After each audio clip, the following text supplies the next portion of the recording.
Imagine for a moment that you receive a direct order from a federal judge. It's not a suggestion, it's a court order telling you to stop doing something immediately. Now imagine you ignore it. You don't appeal it. You don't ask for clarification. You just go ahead and do exactly what the judge forbade. If you or I did that, we would be in handcuffs before the week was over. That is how the system works for us. But what happens when the person ignoring the court order is the President of the United States?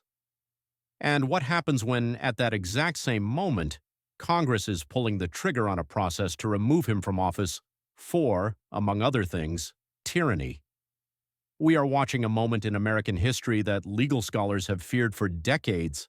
It's called the convergence. On one side, we have House Resolution 353, a set of 7 impeachment articles that aren't just political complaints, they are structural indictments.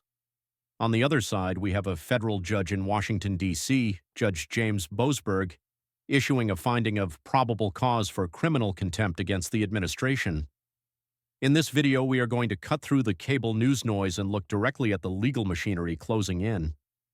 We're going to break down the loophole in civil contempt that leaves the president powerless to protect his own staff, and we're going to examine why the charge of tyranny in Article 7 is much more than just a buzzword. I'm Daniel Kershaw, an independent legal and political journalist. I don't work for any party, campaign, or cable network. I just follow the facts, the court filings, and the Constitution. The big question we need to answer today is simple but terrifying. When the executive branch decides that court orders are optional, does the system have the strength to stop it, or does the system simply break? To understand the gravity of the situation, you have to look at the timeline. If you feel like the news cycle is moving too fast to keep up, you're not wrong. But when you slow it down and look at the dates, a very specific, dangerous picture emerges.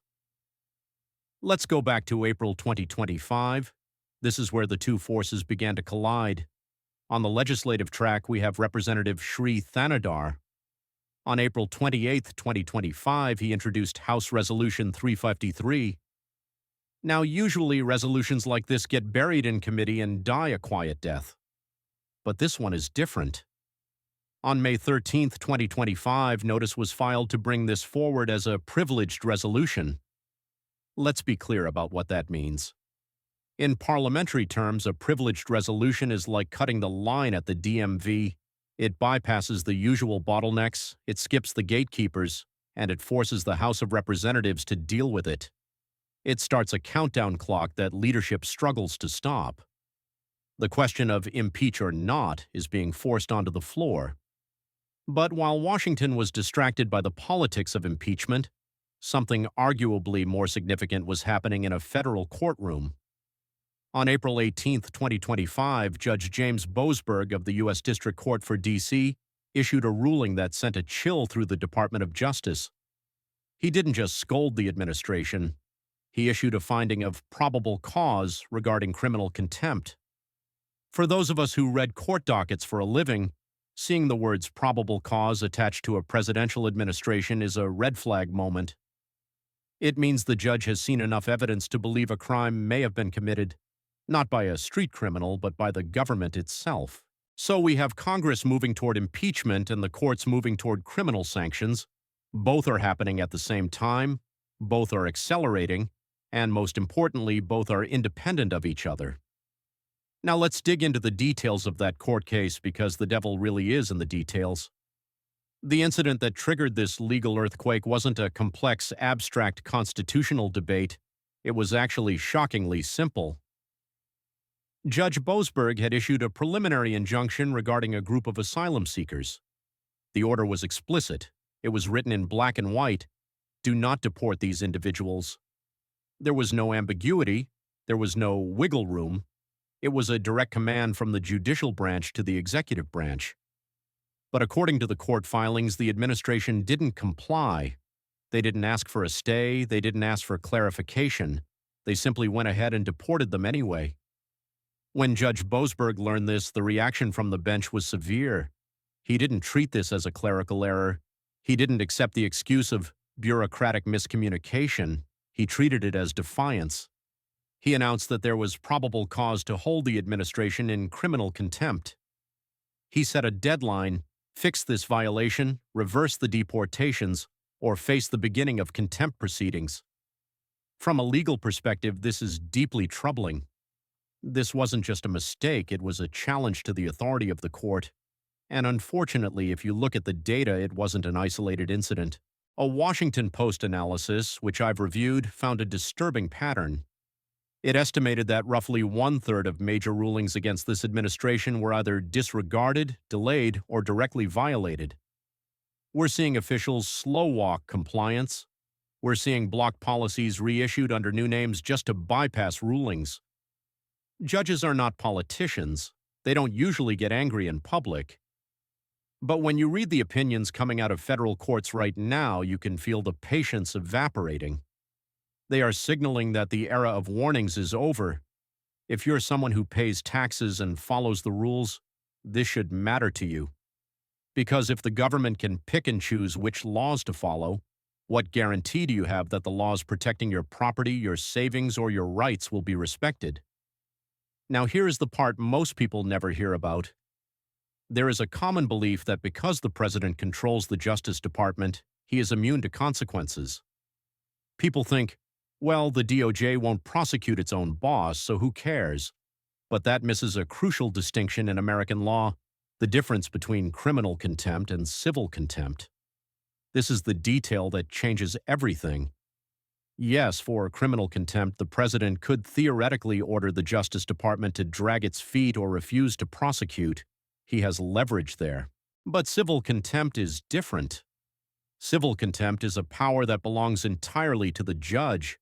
It does not require a prosecutor. It does not require the Justice Department's permission.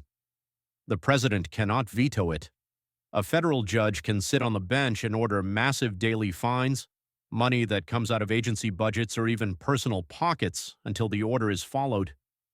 Even more dramatically, a judge can order the incarceration of the officials responsible for the defiance until they comply. Imagine the scenario. You have mid-level and high-level officials facing the prospect of jail time for following an illegal order, and the president cannot save them. He cannot pardon a civil contempt sanction in the same way. He cannot order the judge to stop. This creates a pressure cooker inside the administration. Subordinates begin to realize they are the ones who will fall on the sword. This is where it gets serious. We aren't just talking about political embarrassment. We are talking about the machinery of the executive branch being dismantled piece by piece by judges who have the independent power to enforce their own orders. Trump acts as if he can fire anyone who disagrees with him, but he cannot fire a federal judge with lifetime tenure. He cannot fire the Constitution. And that realization is what is driving this collision course. While the courts are tightening the screws on the legal side, we have to look closely at House Resolution 353. Most people hear impeachment and tune out, thinking it's just more partisan bickering. But if you actually read the text of the resolution, the specific charges here are historic in nature. Representative Thanadar's resolution includes 7 articles. Let's break down the most significant ones, because they go far beyond typical policy disputes. Article 1 alleges obstruction of justice. Article 2 charges the usurpation of Congress's appropriations power. Article 5 is one that flies under the radar but is critical, the creation of unlawful offices. The Constitution says Congress creates positions, the President fills them. This article alleges the administration has been manufacturing offices out of thin air to bypass Senate confirmation. But the one that stops you in your tracks is Article 7. The charge is tyranny. Now, we hear that word thrown around on social media all the time. But in an impeachment resolution, tyranny is a constitutional term of art. It refers to the abuse of government power for oppressive purposes. It refers to the systematic dismantling of checks and balances. When the House of Representatives formally accuses a president of tyranny, they are stating for the historical record that the president is attempting to rule without restriction. They are alleging a conscious intent to establish a dictatorship. This is the part that should make you stop and think. This isn't just about a bad phone call or a shady business deal. This is a charge that the president is actively trying to break the structure of the U.S. government, And look at Article 6, bribery and corruption. This article alleges the exploitation of public office for personal enrichment, using the presidency as a tool for private gain. Historically, bribery is one of the only crimes specifically mentioned in the Constitution as grounds for impeachment. It is the clearest cut case for removal. So put these two tracks together. On one side, you have Congress saying, this president is acting like a tyrant and taking bribes. On the other side, you have the federal court saying, this administration is committing crimes by ignoring our orders. This is the convergence. It is a moment where the safety valves of the Constitution are all popping at once. We are facing a potential future where, on the same day, we could see an impeachment trial in the Senate and contempt hearings in a district court. We could see a reality where the president is fighting to keep his job while his top aides are fighting to stay out of jail for following his orders. This is not a hypothetical situation anymore. The probable cause finding by Judge Boasberg is on the record. The privileged resolution for impeachment is on the record. The gears are grinding forward. Why should anyone outside Washington care about this?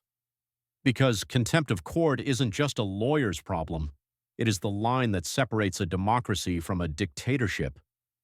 If a president can ignore a court order to stop deporting people, he can ignore a court order to stop seizing property. He can ignore a court order regarding election results. He can ignore a court order regarding your freedom of speech. Once the executive branch establishes the precedent that court orders are merely suggestions, the rule of law effectively ends. That is what Judge Boasberg is fighting to prevent. That is what the impeachment articles are trying to address. This is one of the most alarming moments I've seen in American politics. Not because of the noise, but because of the silence of an administration that believes it no longer has to answer to anyone. The system is trying to correct itself. The courts are pushing back. Congress is pushing back. But the question remains, is it too late? To summarize, we are witnessing a dual-track constitutional crisis. We have an impeachment resolution moving with privileged speed in the House, accusing the president of tyranny and corruption. Simultaneously, we have federal judges like James Boasberg initiating criminal and civil contempt proceedings because the administration has decided it can simply ignore the law. At its core, this case is about one question: is anyone still under the law? If a president can bypass Congress to spend money, bypass the Senate to create jobs, and bypass the courts to enforce his will, then we don't have a president anymore. We have a ruler. And the Constitution was written 250 years ago specifically to ensure that never happens here. I want to turn this over to you. I know this is heavy, and I know the political tribalism makes it hard to discuss, but purely on the principle of the law, do you believe a president should have the power to ignore a direct order from a federal judge? Where do you draw the line? Let me know your thoughts in the comments below. I read them to see what real people are thinking, not what the pundits are saying. If you found this analysis helpful, if you appreciate breaking down the actual legal filings rather than just hearing the shouting matches, please consider subscribing and hitting the notification bell. It helps me keep doing this independent work. I'm Daniel Kershaw. Thank you for watching and stay vigilant.